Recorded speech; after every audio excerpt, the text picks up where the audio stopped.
Hello, everyone, and welcome to this episode of the She's Got GAWL podcast, brought to you by the Georgia Association for Women Lawyers.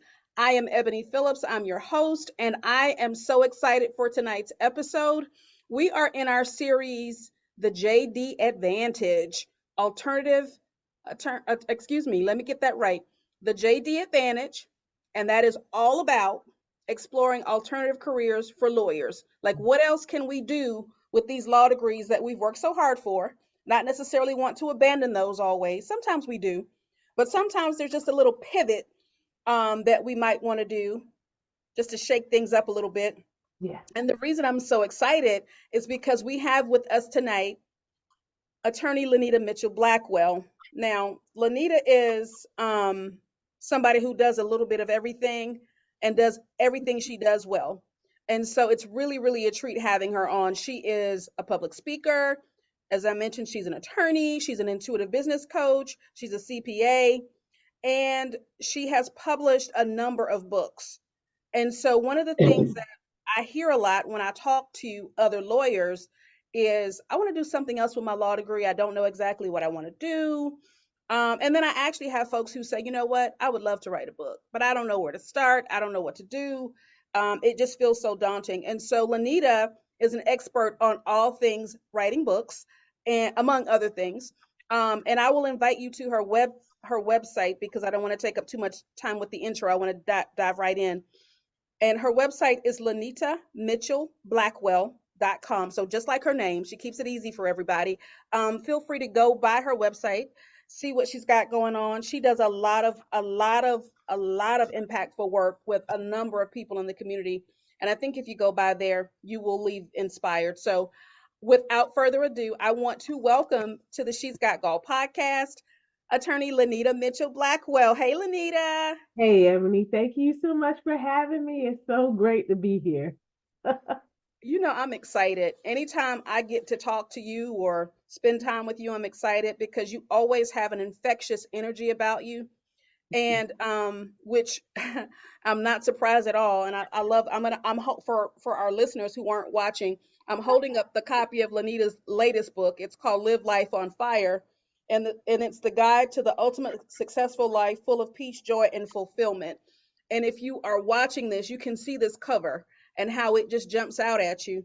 But I also am going to flip to the back because this is what caught me, Lynita. That picture of you says everything anybody needs to know about you. You are living life on fire, walking in abundance, and full of joy. And so I am curious, with all that being said, when did you decide, you know what, with all these other things I'm doing, and there are a lot of things, I think I'm going to write a book? What brought you to that place? So, my first book was Leading Through Living, a guide for women seeking growth through leadership. And I wrote that back in 2013 during one of those quiet times in life where there was dead space. And by that, I mean, I had rolled off some boards. I was about to roll on to some boards, but for about a 60-day period, all was quiet. And I would distinctly remember the Holy Spirit talking to me and saying that you need to write a book. And at the time, I said, well, Lord, we have a completion problem. We. Because I had started at least 6, possibly 7 books prior to that point and had not finished a one. And so he was like, just do 2 a day and I'll let you know when is when. And sure enough, um, we got to 49 pages front to back, very small book. And it was based on my experiences using my nonprofit experience to grow in my for-profit endeavors. Okay. Because one of the things that I had experienced as a young professional was a lack of mentorship, a lack of development, Okay. and you can pull all the reasons out of the hat, but the bottom line was it happened. And if I was going to advance and to grow as a professional, I was going to have to get certain skills. And so I went back to my roots, what my parents raised me to do, and that was to volunteer in the community. And, when you're volunteering to do things, you have a lot of freedom to try things that have nothing to do with your profession. Right, right, Right? right, And so right. that's what I did. And I met people and got involved in things. And I birthed that book. And from there, I learned that as an attorney, we can do anything. Mm. Yeah. So, Lynita, now I'm gonna back up a tiny, tiny bit Yes. because this is a fascinating story to me. I knew you had written several books, even before we started talking tonight. Yeah. But what I didn't know was that you had started 5 or 6 books before you finished the first one. Yes. And so how much time actually passed between you starting, let's say you started that first book and then you started some others and didn't finish Yeah. until you got that first book finished? I would say at least 10 years, Ebony. Seriously. Mm, Um, Actually, no, that's not true. It's more than that. I started my first book when I was in elementary school. really? Really. So you've always had the writer's bug. I have. And I remember that first book, that first story, and I was just writing during one of our breaks, and I put it down, and a family friend came over, and she read it, and she was like, "This is really good. I can't wait Mhm. to you finish it so I can see how it ends. You just stopped right like mid sentence." And I'm like, Right. "Because you came over to play," but I never went back to it. Really? And there were books successively that I did that same thing. I just never went back to it. So, and I guess that kind of dovetails to a question that occurred to me, which is this whole issue of, you said 10 years. So I'm Yeah. taking two things from that, or at least 10 years if we don't count the elementary school book. I'm taking two things from that, and I want my audience to come along with me on this now. Okay. It's never too late. Never, It's never never, too late, right? So if never. you said back in college or back in high school, I have a book in me and I need to get it out, That's right. or you started writing a book and you didn't finish, it may be 10, 5, whatever years down the road, and that's okay. At least that's what I'm hearing you say. Like, because I Oh, think some people, particularly attorneys, we're very task list driven. Like, we have a list of things, and most of our things have a deadline to them because that's how we operate. That's how we're taught to function, just based on our profession. So if I've told myself, you know what, I'm going to write a book by this time next year, and I haven't written it, then is that the time to walk away from that goal, or what probably should happen at that point? right. So this perspective needs to shift. And you Mm, have to look within your heart to figure out why you are writing the book. If you have okay. a heart for service, then you will see that delay is not denial, Okay. that you know that there are more experiences and more wisdom that you would have gained during that time that you can now share and have Right. a different and hopefully a more positive and better perspective to share with your audience. Because I do notice the shift in my writing and the way that I communicate and even the way that I express my frustrations and my anger from my first book to my most recent one. Okay. And it's not that it's a different voice, but you can definitely tell that I've grown up since Okay. my first book in 2013 and my most recent one that I published this past November. Now, Lanita, how many books have you written? Yeah, so it's been 6 in total, Ooh. and I've been part of several collaborations. So, So the 6 that you've written, yes, did you write all 6 while you were practicing law? I did. Yeah. Oh my. Okay, so now we got to dig in a little bit, Yeah. And because the how. you know that Yeah. lawyers are short on time always. We just are. Yeah. And even things that we might find joy in, because and it's funny because I know that as attorneys we write a lot, so that's really a very transferable skill. Some of Right. us don't like to write, but we have that skill set because it's required in our profession. But there are those of us, there are attorneys who enjoy writing and would Yeah. love to get a book out. Oh yeah. but they've got this day job lawyering, and that presents a Yeah. challenge. So, well, let me ask it this way first off. So, what is the biggest challenge you face in getting a book finished? So it is actually the once I have all of the parts complete, is Mm-hmm. sitting down and putting them in the order that I'm guided to, and then getting it to the editor. Okay. The writing part actually comes easy to me, and I would like to share a technique that I use with the audience. Okay. So I don't sit down at the computer and type that out. As you've said, we're short on time, and the extra time that we have where we're home, we really want to spend with our family and doing self-care, right? Mm-hmm.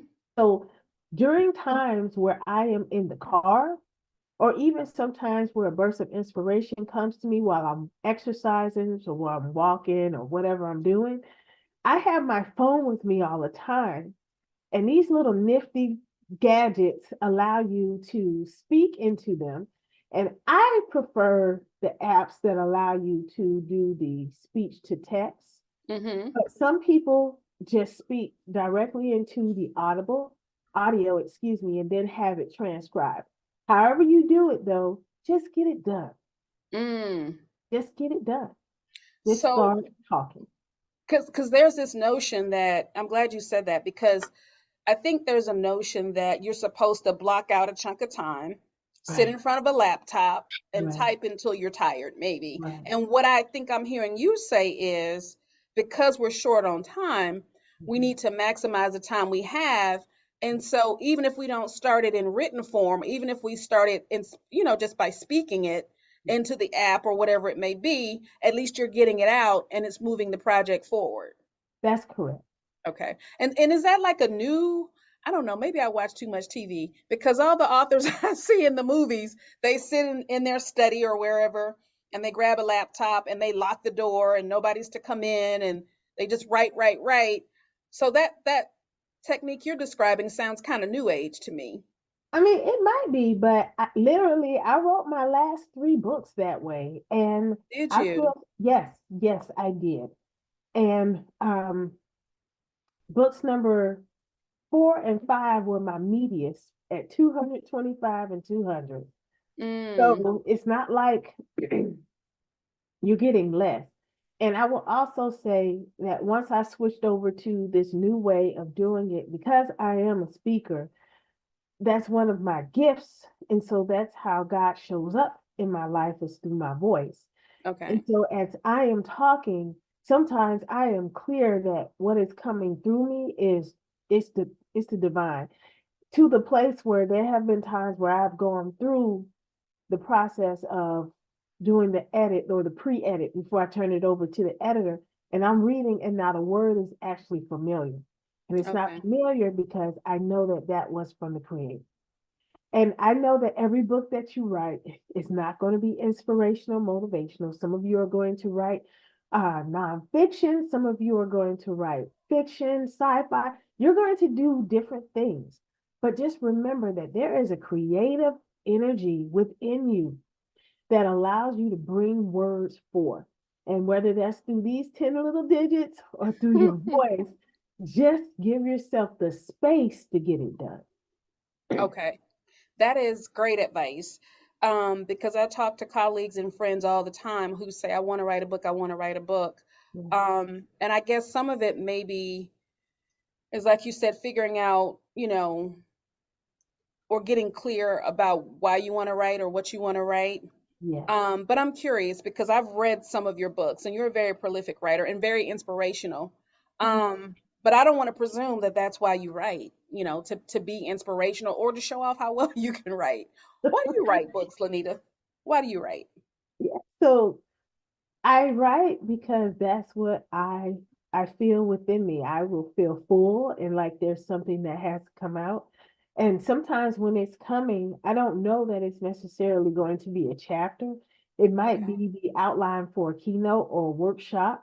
It might be a blog post or an article that is going to go into some publication later.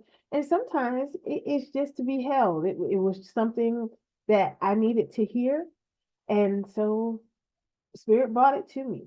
Um, and I never really know until I am done and I'm sitting down and pulling everything together during that space of time, because it's normally between 3 and 4 months that it gets done. My last one that I did for Black Friday, the 12 Spiritual Principles of Money Magic, that was a book as well as a course on financial management, but it's for the everyday person trying to turn things around. And Mm, so that one, it's a quick read because it requires serious changes in the mindset. And so there has to be time and space for that. When I was doing that one, it came quickly. That one came over a weekend. really? That one came over, and it was intense because I've not written like that. Like I said, previous to that, it was 3 or 4 months. That was like I got. I understand where Zora Neale Hurston came from when she wrote "Their Eyes Were Watching God." She wrote that in 9 days. Mm-hmm. And at the time when I found that out when I was in high school, I was like, "There's no way," but I Right, did it. right, I did right. it, and I was worn out. Yeah. It's like birth, you Yeah. know? Oh, yeah. Yeah. Yeah. But so, aside from the book you just described with the 12 principles, Mhm. about how long does it take you to finish a book, though? Yeah. From the time that I'm writing, it's 3 to 4 Mm-hmm. months. Then turning it over to the editor, and I use Dorna Worderlin for all my books. She normally takes between a month or two, depending on the timeline.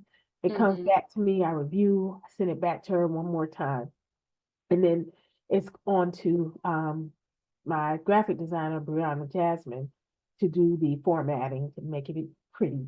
Mm-hmm. Mm-hmm. And do the cover design and all the rest of it so that we can send off for the mock-up or the draft, make sure that there are no issues with formatting, typos that might have missed our eyes, and then it's time for mass printing. That process can get done within 6 months. I've done it shorter than that. Um, but understand when it is less time than that, it is very intense. Your family Yeah. will not be happy with you. Right. So now, Lanita, we've got folks listening and watching who Yeah. want to know where to start, right? And I think that's a great question. And obviously, you can't tell us everything we need to know about the whole process, but just maybe like an outline, like so they know kind of where to start, where they should try to head after that. Like if you just had some easy, actionable steps they could take if they are really serious about getting their book out. Yeah. So my first three, and since the people who are listening to this, I presume that this is the first time that y'all are doing this. So my first three books are the same. I went back to the 5 paragraph essay that we learned in high school. And Okay. so I had an outline. So I knew what I wanted to communicate. And then I had my three main points. And then from there, I broke it down to three sub points for each main point. And if there were more, then I did that. And then based on those points, that's where I filled in. Okay. Right. So the fill in, though, is the meat, what you want to educate your reader about, what you want them to learn, right? And then you go back and you add stories that give them a good understanding of the concept that you are trying to communicate. Some will be funny, some will be serious, some will have their blood boiling. I find a good range of emotion in your stories will really connect with a large part of the demographic and have you a very popular, not just writer, but speaker. Because when people invite you to come talk in front of their audiences, there's normally a story that gripped them in the book that said, "Oh my goodness, I really love when you talked about X. Can you talk to my group about that?" Wow. Okay. Mm. And so if they are just writing for the first time, Yeah. then that's a good way to get started. That's Yeah. kind of so y'all might want to rewind that part because she just gave you some gold. She just gave you some gold nuggets on that now. If you're trying to get a book out, your thoughts are all over the place, you Yeah. can't figure out how to get it started, you just got gold nuggets, rewind that part and follow it. Lanita has a number of bestsellers. So when I tell you she knows what she's talking about, she knows what she's talking about. Um, what's the one thing? Because I know after you've written 6 books and you've been on the bestseller list and you've probably consulted with people about writing, but let's take it back to the beginning for a minute. What is, and there may be several, but I'll just ask you to pick one. And this is hopefully also to benefit our audience as well.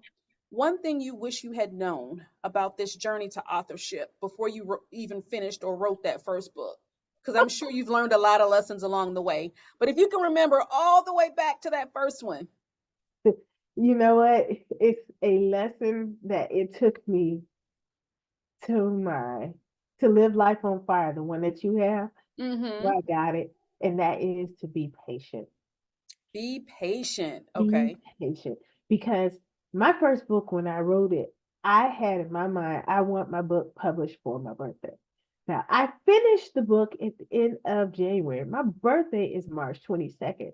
So I wanted that book out in people's hands Right. in basically 7 weeks.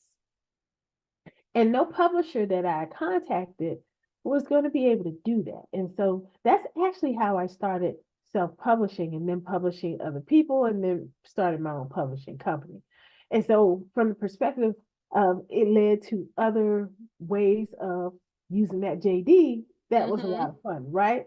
But I see the value in working with an established publishing house for at Yeah. least the first one.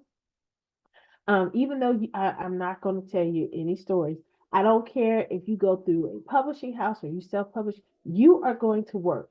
And your book is not going to do anything unless you market and brand and push. That's just Okay. the way it is.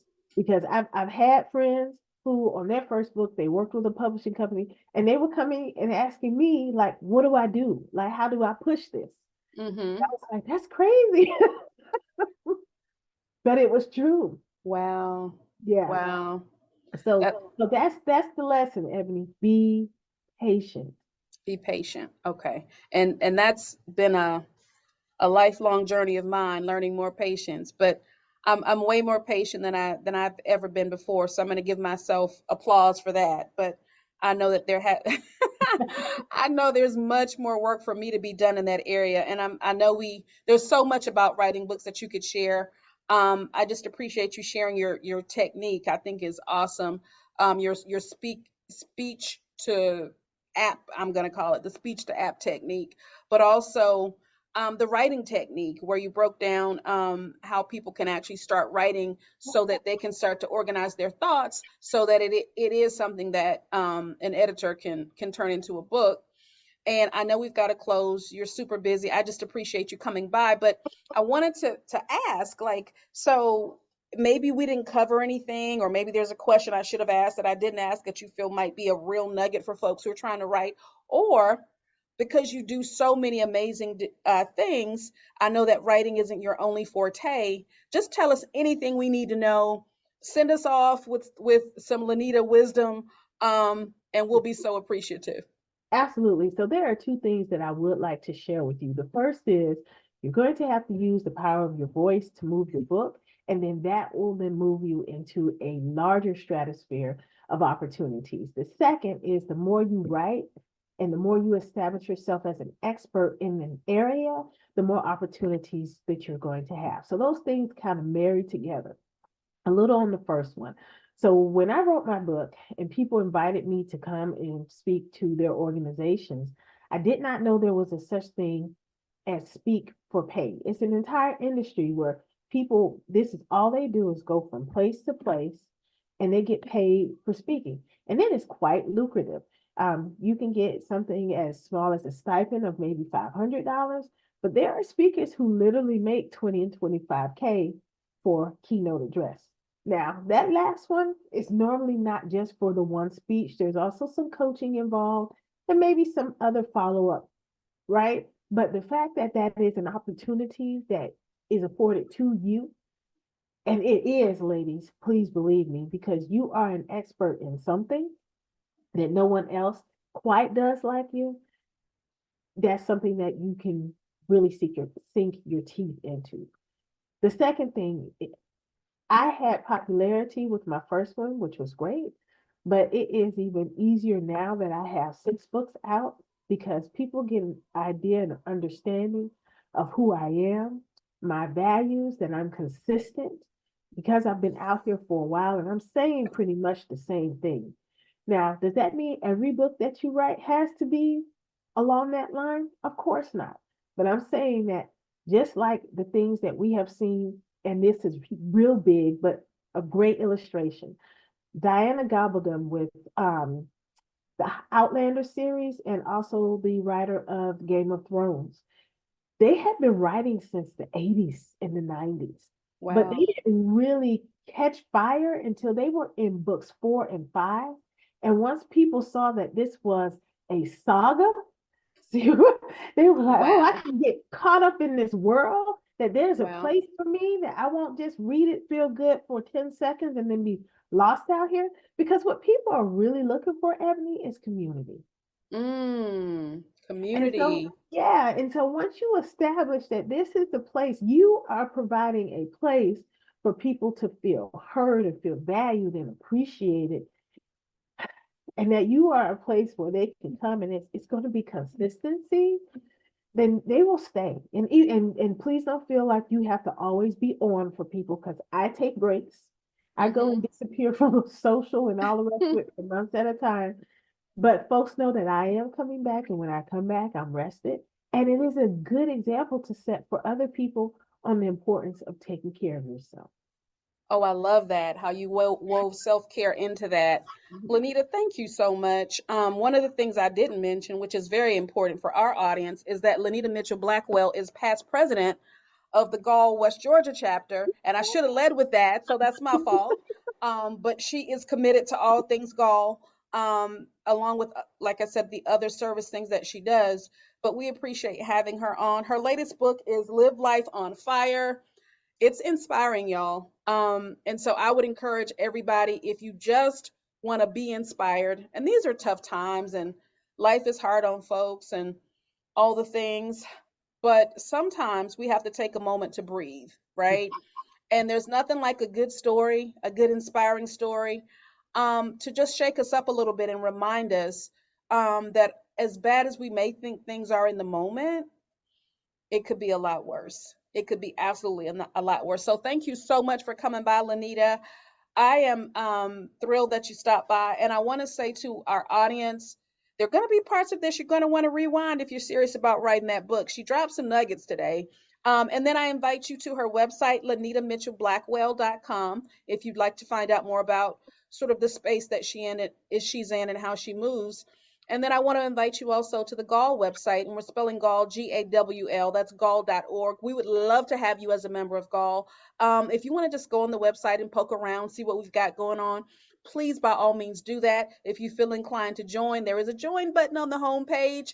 And so until next time, this has been the She's Got GAWL podcast. This is the JD Advantage series, exploring alternative careers for lawyers. And until next time, go write a book. Go write a book.